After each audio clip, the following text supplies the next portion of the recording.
ایک بچہ اپنی ماں سے روٹی مانگے تو یہ ممکن نہیں کہ ماں اس کے ہاتھ میں انگارہ رکھ دے۔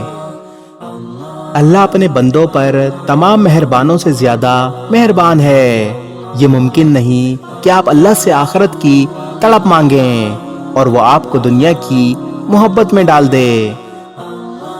یہ ناممکن ہے کہ اللہ سے آپ کیفیت سے بھری ہوئی دینداری مانگیں اور اللہ آپ کو بیرو دینداری میں ڈال دے۔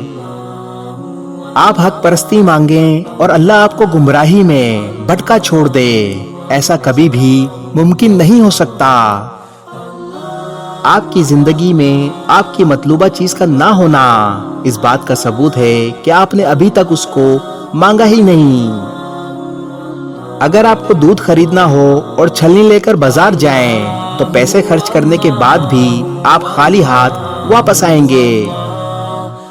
اسی طرح اگر آپ زبان سے دعا کے کلمات ادا کریں مگر آپ کی اصل ہستی کسی دوسری چیز کی طرف متوجہ ہو تو یہ کیسا مانگنا ہوا؟ اس وقت یہ کہنا صحیح ہوگا کہ نہ آپ نے مانگا تھا اور نہ آپ کو ملا۔ جو مانگے وہ کبھی پائے بغیر نہیں رہتا۔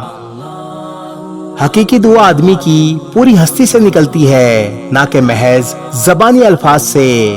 مانگنا وہی مانگنا ہے جس میں آدمی کی پوری ہستی شامل ہو۔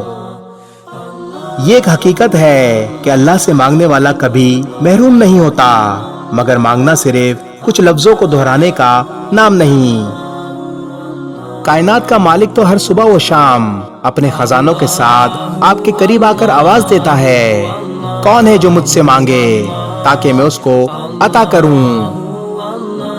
وہ ہاتھ کبھی خالی نہیں لوٹتے جس میں انسان کی پوری ہستی شامل ہو۔ سچے دل اور لگن سے مانگ کر دیکھو، تمہاری زندگی بدل جائے گی۔ اس ویڈیو کو شیئر ضرور کریں، ہو سکتا ہے آپ کے ایک شیئر سے یہ بات کسی کے دل میں اتر جائے۔